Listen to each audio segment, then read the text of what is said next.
Вчера на Петровородинской твердине на 19:30 урядово розпочал музичний фестиваль «Екзит», jedno z najväčších muzičných slučovaní u tej časti európskeho kontinentu. Tohoročný Exit, ktorý po šore 13. organizatóri nakreslili jak revolúcia. A príčinu tej názvy ozda videli u tým, že tohoročný festival trvá jeden deň dlhšie jak prešloročný, točnejšie 5 dní.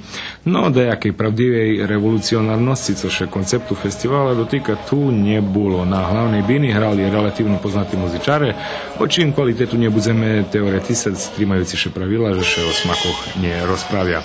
A provadzeli ich primerení svetlostní efekty i všelijak kolo 30 000 mladí ľudia, ktorí na tot perši, navolajme ho bonus deň Exitu, vošli ljem za 1000 dinari.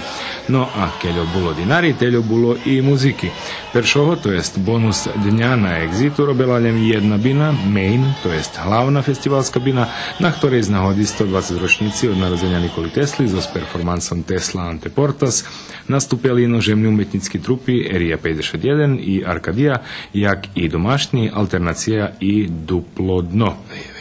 Hvizda peršoho večera bol producent Neil Rogers z grupu Chic a popri nich na Exitovým bonus dňu nastúpili i chor Viva Vox, Marcello, Iskas i Xylent.